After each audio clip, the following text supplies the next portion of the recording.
Back to news. Andhra university campus మరో అరుదైన ఘట్టానికి వేదిక కాబోతూ ఉంది.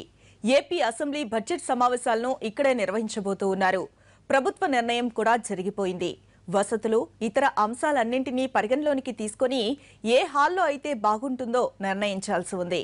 ఉమ్మడి మద్రాసు రాష్ట్రంలో ఉన్నప్పుడు 1954లో ఇక్కడ ఆంధ్ర అసెంబ్లీ సమావేశాలు జరిగాయి.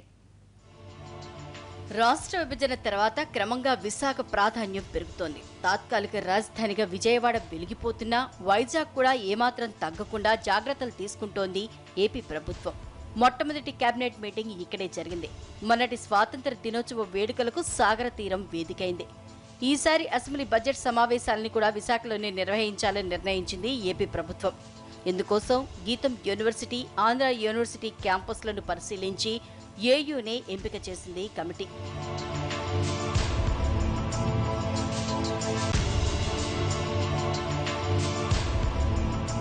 ఏయూ క్యాంపస్లోని ఏ హాల్లో ఏ సౌకర్యాలు ఉన్నాయి, సిట్టింగ్ కెపాసిటీ ఎంత, పార్కింగ్ సౌకర్యం వంటి అంశాలకు సంబంధించిన నివేదిక ఇప్పటికే ప్రభుత్వానికి చేరింది. దాన్ని పరిశీలించాక హాల్ ఎంపిక జరుగుతుంది. మొట్టమొదటిగా గుంటూరు, విజయవాడలో పెట్టాలని ఆలోచన చేసినప్పుడు కూడా వసతులు అంతంత మాత్రం ఉన్నాయి. వైజాగ్లో చూసినట్టయితే ఇక్కడ ఉన్న ఇన్ఫర్మేషన్ ప్రకారం 1954లో కూడా ఇక్కడ శాసనసభ జరిగింది.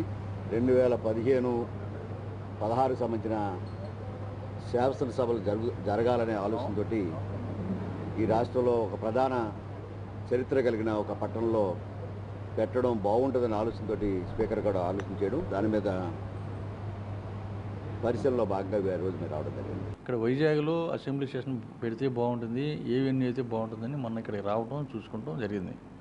మనకి డిఫరెంట్ హాల్స్ ఉన్నాయి, డిఫరెంట్ కెపాసిటీస్ తోటి. ఒక అసెంబ్లీ హాల్ ఉంది, అందులో ఒక 350 నుంచి 400 మంది వరకు పడతారు. ఫిక్స్డ్ చైర్స్ ఉన్నాయి, పెద్ద డయాస్ ఉంది, కాకపోతే నాన్ ఏసీ. వైవిఎస్ ఆడిటోరియం మన ఫార్మర్ అల్యూమినై మూర్తి గారు డొనేట్ చేశారు, 240 సీట్లు ఉంటాయి.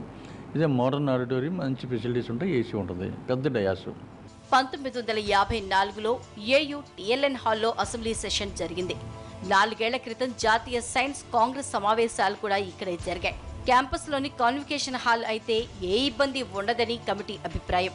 బడ్జెట్ సమావేశాలు ఎండాకాలంలో జరుగుతాయి కనుక విశాఖలో ఉక్కుపోత తప్పదు. కాన్వికేషన్ హాల్లో ఏసీ సౌకర్యం ఉన్నందున దాన్నే ఎంపిక చేసే అవకాశం ఉంది.